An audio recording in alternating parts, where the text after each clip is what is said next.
जैसे उसी मंत्र जाप से कुछ एक को तो जल्दी आराम हो जाता है, तो उसका मैला थोड़ा था, वो थोड़ा मैल था, जल्दी उतर गया, साफ निर्मल हुआ। और किसी का ज़्यादा है तो उसको सारे ट्रीटमेंट करने पड़ेंगे। तो उसके लिए कुछ पाप ऐसे हैं हमारे जो सेवा से कटते हैं। आर्थ से सेवा करें, कि तो रोटी पोवे, कि तो बर्तन साफ करे, झाड़ू लावे, मैट बिछावे, कोशिश करे। अगर कोई नहीं करने देता है कि नहीं हम कर लेंगे तो वो दूसरी बात है, पर आपकी नीयत नहीं हो रहा है, हम भी कोशिश करें थोड़ी बहुत सेवा बने भगवान की, तो उससे आपको बहुत लाभ होता है। और दूसरा ये है, जैसे सत्संग सुनने से ज्ञान यज्ञ है, इससे भी आपको कुछ पाप आपके नाश होते। संत के दर्शन से भी आपके कुछ प्रकार के पाप उसी से नाश होंगे, और कोई तरीका नहीं। और अन्य प्रकार के जो घोर पाप हैं वो मंत्र से साफ होंगे। तो मंत्र से साफ जो होंगे, मैल खत्म होंगे, पाप कटेंगे। और जो आपकी सेवा और दान से कटेंगे, वो मंत्र के, जो मंत्र से कटेंगे वो मंत्र से ही कटेंगे। और जो दान से कटने वो दान से ही कटेंगे, मंत्र से नहीं कटेंगे। तो इन सब का सामूहिक, सभी मिलकर के आप स्वच्छ हो पाओगे, पाप रहित हो पाओगे, भक्ति युक्त हो पाओगे। तो ये सारी क्रियाएं करनी चाहिए और श्रद्धा से करें। तो उनको ये पक्का हो गया था। परमात्मा ने कहा बेटा तुम बर्तन साफ किया करो, और बुजुर्ग सेवादार जो भक्त हैं ऐसा है, उनके कपड़े साफ करा करो, तुम्हें बहुत पुण्य मिलेगा। इस कुछ आपके पाप ऐसे हैं जो ऐसे कटेंगे। तो उन्होंने वो दृढ़, क्योंकि गुरु वचन पर डट गए, कट गए फंद 84 के, उनको पक्की धारणा होगी गुरु जी ने जो बोला ऐसे करेंगे, नहीं हमारे पर फिर आपत्तियाँ आ जाएंगी। तो वो कपड़े ले जाते, वृद्धों के कपड़े धोते, बर्तन ले जाते, बर्तन धोते। तो वो बैठकर चर्चा करने लग जाते। पहले ऐसे था, साबुन सुबन थे नहीं, पानी में भिगो दिए बर्तन, आध घंटा घंटा उनको भिगोना पड़ता था, फिर उनको साफ करना पड़ता था, ऐसा तरीका था। तो बर्तन भिगोकर वो बैठ जाते वृक्ष के नीचे, दरिया के किनारे। उधर से दरिया के बहाव में कुछ बर्तन बह जाते थे, उनको पता नहीं होता। फिर वो चर्चा करते, जो सत्संग में सुनकर जाते थे वो चर्चा करते और अपने दुखों को याद करते। अब देखो हम सब ने कह दिया था आपका रोग कहीं नाश नहीं होगा, आपने सदा भोगना पड़ेगा, और देखो भगवान के दर्शन आशीर्वाद होते ही मैं स्वस्थ हो गया। मैं हो ये तो परमात्मा है, हमारा भाग्य उदय होगा। इस तरह चर्चा करते, उधर से कदा बर्तन बह जाते, उनको पता नहीं लगता। वैसे मोटे दिमाग के थे, गिनती गिनती कावा नहीं थी। और जितने शेष बचे होते उन्हें मांझ धो के और ला कर रख देते। ऐसे कपड़ों का करते, वो भी बह जाते कुछ। तो जो जिसका बर्तन नहीं मिलता, कपड़े नहीं मिलते, वो दुखी हो जाते और कहते भाई नल नील आप ये सेवा ना करो हमारी, क्योंकि हम अब कहाँ से लाएं, हमने तो रहना 4-5 दिन यहाँ पर, बर्तन कहाँ से लाएं, दूसरे कपड़े नहीं। तो उनको 1-2 बार कहा, वो कहते ठीक आगे ध्यान रखेंगे। वो फिर वही व्यवस्था। फिर उन्होंने कहा गुरु जी से बता दी एक दिन कि महाराज जी आपके सेवादार अपने भक्त हैं, ये हैं तो अच्छी आत्मा, परंतु ये बोले बाले। तो दूसरे जो और भी सेवादार जाते थे वो बताते आकर के, ये बातें करने लग जाते हैं, ध्यान नहीं देते और वो बह जाते हैं इनके। हमने कह भी लिया इनको कई बार। तो उन्होंने कहा जी गुरुजी इनको कहो हमारी सेवा ना करें, हमारे तो कोई कपड़े नहीं है, कपड़े चले गए, ऐसे हो गया। तो परमात्मा ने कहा बेटा तुम छोड़ दो, इनकी सेवा ना करो, तुम और सेवा कर लो।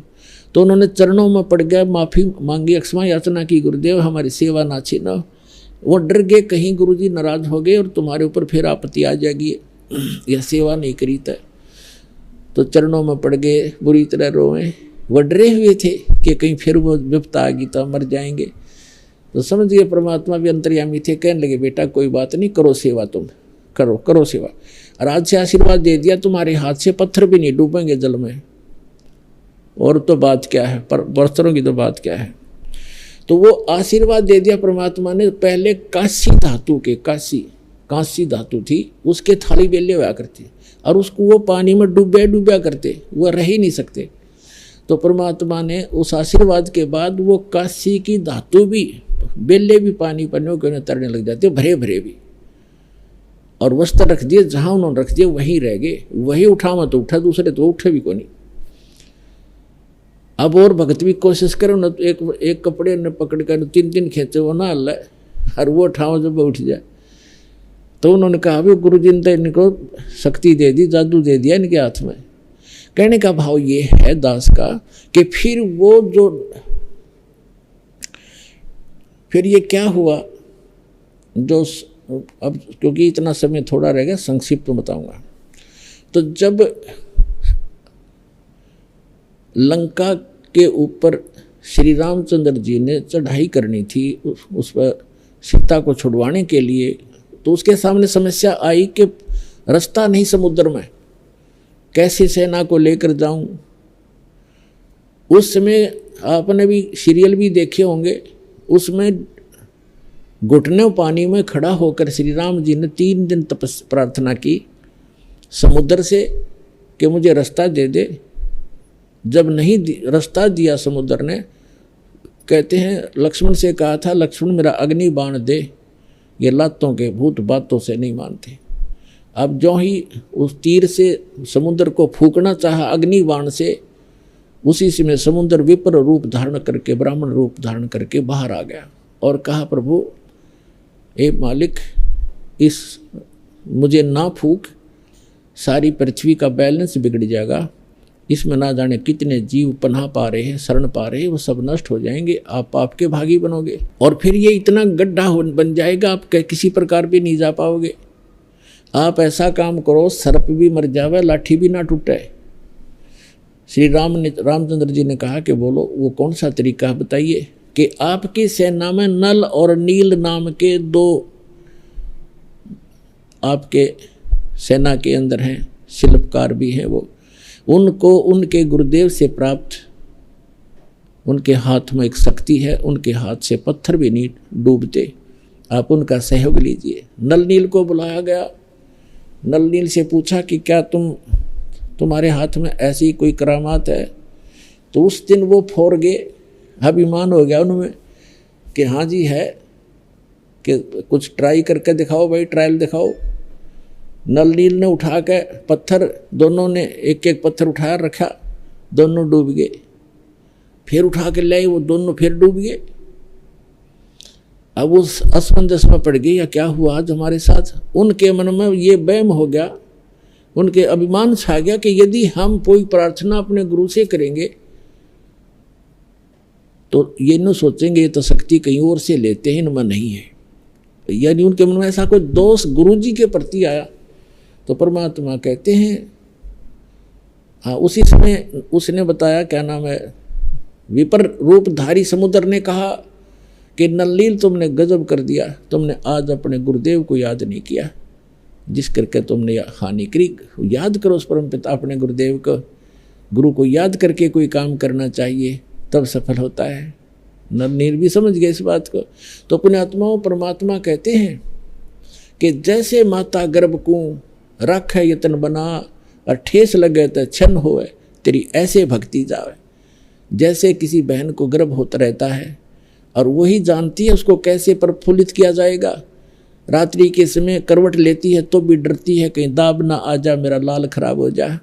चलते फिरते भी बहुत सावधानी बरतती है, कहीं पैर ना ऊंचे नीचे में टिक जा और मेरा बच्चा गर्भ नाश हो जाए। तो कहते हैं ये भक्ति जिस दिन आपको सत भक्ति सत्संग से, पूरे संत से मिलती है, ऐसे आपके अंदर एक भक्ति रूपी लाल आपकी आत्मा में शुरू हो जाता है बनना। और उसको ऐसा सावधानी से प्रफुल्लित करना पड़ेगा जैसे माता गर्भ को राख यतन बना और ठेस लगे तो छन्न हुए, तेरी ऐसे भक्ति जावे, नाश हो जाएगी भक्ति का। फिर रोती रह जाती वो बहन, उसका पेटा नहीं भरता, जिसका गर्भ नाश हो जाता है। फिर शुरुआत कभी हो ना हो। तो इसलिए पुण्यात्माओं, नलनील ने यह गलती करी, उसकी सजा तुरंत मिली। फिर उन्होंने भगवान परमात्मा को याद किया। रे नल नील यतन कर हार, तब सतगुरु से करी पुकार। रे नल नील यतन कर हार, तब सतगुरु से करी पुकार। जा सतरेखा लिखी अपार सिंधु पे, चला तिराने वाले। जा सतरेखा लिखी अपार सिंधु पे, सिला तिराने वाले। धन धन सतगुरु सत कबीर, भक्त की पीर मिटाने वाले। तो परमात्मा पहुँचे जब उन्होंने हृदय से याद किया। और रामकृष्ण कौन थे, इनको तो हम वैसे सुप्रीम पावर मान रहे थे। ये भी जब दुखी होते हैं परमात्मा याद करते हैं। और गरीबदास जी ने कहा कि रामकृष्ण सतगुरु सहजादे, ये भी तो उस परमात्मा के शहजादे हैं, ये अच्छी आत्माएं, आपसे भी अच्छे हैं उनके प्यारे बच्चे, लेकिन ये भ्रमित हो गए, काल का फंस गए, इनका दुरुपयोग कर रहा, ये मानने को तैयार नहीं है। लेकिन कोई भी बच्चा माता पिता का बिगड़ जा, गलतियां करता है भारी भारी, तो भी उनके हृदय में जगह न्यो की नो रहती है, बेटा तो है ही, बेटी तो है ही, वो ममता तो साथ ही है। तो परमात्मा के बारे में गरीबदास जी ने कहा कि राम कृष्ण सतगुरु सहजादे और भक्ति है तीनों होए प्यादे। कहते तीनों देवा कमल दल बसे, ये तीनों देवता हमारे कमलों के अंदर रहते हैं, और ब्रह्मा विष्णु महेश, और प्रथम इनकी वंदना, फिर सुन सतगुरु उपदेश। तो राम कृष्ण श्री राम ने भी फिर देखा भी समुद्र, यो नल नील वाली बात भी बिगड़ गई।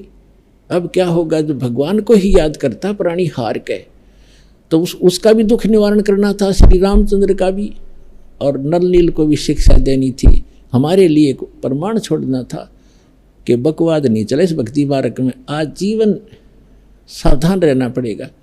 तो परमात्मा आते दिखे दूर से, किसी ने कहा कि ये महर्षि महात्मा कौन आ रहे हैं, नल नील की नज़र गई कि तो गुरुजी आगे हैं, सतगुरु आगे हैं, बहुत जगह चरणों में दंडोत प्रणाम किया, तब तक भगवान निकट आ गए।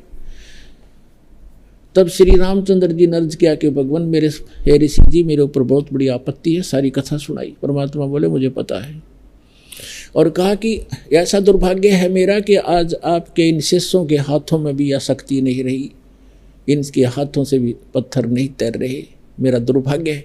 तो परमात्मा ने कहा कि अब इनके हाथों से कभी तैरेंगे भी नहीं, क्योंकि इनमें अभिमान सा गया। तब श्री रामचंद्र जी ने कहा जी फिर मेरा क्या होगा। परमात्मा बोले करता हूँ इलाज। एक सोटी ले रखी थी परमात्मा ने, डंडी हाथ में छड़ी, डोगा सा, कहने लगे मेरे साथ साथ आ जाओ। एक बहुत बड़ा पहाड़ था, उस पहाड़ के चारों तरफ परमात्मा ने ऐसे अपनी उस सोटी ते, छड़ी ते, डंडी ते रेखा खींच दी कि इसके बीच बीच के पत्थर मैंने हल्के कर दिए, उठाओ और पुल बनाओ। तब वो पत्थर तेरे थे भाइयों, अभी तक कोई का राम ने तार दिए, कोई का नल नील ने तरा दिए, कोई तो श्री राम हनुमान ने राम का नाम लिख देता है तो तेरे गए। हनुमान तो अपना दैनिक क्रिया करा करता, वो तो पत्थर पे वैसे लिख लेता था राम राम राम, ताकि सामने वाले भी देखें, क्योंकि भक्ति जो करनी होती है वो मंत्र काम करते करते करना होता है। तो उस राम राम जाप नहीं था उनका, तो राम को तो सिर्फ सामने वाला पढ़ेगा देखेगा तो भी 2 बार तो राम राम कहेगा, इस तरह वो क्रियाएं थी, बाकी उनसे राम नाम से वो नहीं तरह था। अब कहते हैं जगत का पेखना पेख्या, धनी का नाम ना लेखा। अब एक दूसरे के सिर पर धरे बैठे, उसने ऐसे कर दिया, उसने ऐसे कर दिया, किंतु जो करने वाले का तो जिक्र भी नहीं। तो इस प्रकार वो त्रेता युग में आए थे भगवान मुनिंदर रूप में परमात्मा। उस समय नल नील को स्वस्थ किया और श्री रामचंद्र जी के ऊपर जो पहाड़ जैसा दुख था वो पुल बनवाया। और परमात्मा कहते हैं कि धर्मदास जी को समझाते हैं कि तुम इन राम कृष्ण को भगवान मान बैठे, किस आधार से? एक छोटे मोटे इनकी लीला देखकर कैसे कि श्री कृष्ण जी को तुमने राम मान लिया, भगवान मान लिया, कि उसने गोवर्धन पर्वत उठा लिया, गिरिराज बोलो जिसने। और आपके पुराण बताते हैं, आप खुद कथा सुनते और सुनाते हो कि शेष नाग सारी सृष्टि न ठारा, जिसको ऊपर पृथ्वी भी सारे ये लोग ग्रह भी प्रह भी। तो एक पहाड़ के ठाण तो भगवान मान लिया, तो शेष नाग क्यों नहीं माना तुमने परमात्मा? और फिर आप ये भी कथा सुनते हो श्री राम के उसमें कि द्रोणागिरी उठा कर ले आए भगवान, ये हनुमान जी द्रोणागिरी उठा ले, तो इनमें भगवान हनुमान भगवान क्यों नहीं? क्या बताते हैं कि गोवर्धन श्री कृष्ण धारो और द्रोणगिरी हनुमंते, शेष नाग सब सृष्टि उठारा, इनमें कौन भगवंते। फिर क्या बताते हैं? कहते हैं समुद्र पाट लंका गयो, वो सीता को भरता रे, और अगस्त ऋषि ने ये 7 पी लिए, इनमें कौन करता रे। एक अगस्त ऋषि वे हैं जिनमें ऐसी सिद्धि थी कि उन्होंने एक घूंट में 7 समुद्रों को पी लिया था, खत्म खाली कर दिया था इसको। फिर प्रार्थना करी तो वापस उसको छोड़ा था। तो परमात्मा कहते हैं तुम मानते हो कि श्री रामचंद्र जी ने समुद्र पर पुल बना लिया इसलिए भगवान मान लिया। कहते अगस्त ऋषि ने 7 पी लिए थे, वो क्यों ना भगवान माना। फिर कहते काटे बंधन विपत में कठिन कियो संग्राम, चिन्हो रे नर प्राणिया ये गरुड़ बड़ो के राम। ओए होए, कहते तुम्हारा भगवान श्री रामचंद्र जिसको तुम भगवान मानते हो वो तो नागफास में आ गए थे सारी सेना सब समेत, और गरुड़ ने आकर तुम्हारे भगवान का बंधन काटा था श्री राम का। तो गरुड़ बड़ा हुआ तुम्हारा श्री राम बड़ा हुआ, कुछ तब बुद्धि तो काम ले लो। भजन करो उस रब को जो दाता है कुल सबका, भजन करो उस रब को जो दाता है कुल सबका। वो है कबीर इज गॉड, धानक रूप रहा करतार, अनंत कोट ब्रह्मांड का एक रति नहीं भार, और सतगुरु पुरुष कबीर है ये कुल के सरजनहार। हम सुल्तानी नानक तारे दादू को उपदेश दिया, जात जुलाहा भेद नहीं पाया वो काशी माए। परमात्मा आए थे, उन्होंने जो कुछ कहना सुनना था, हमारे को जो दिशा निर्देश देना था वो देकर चले गए।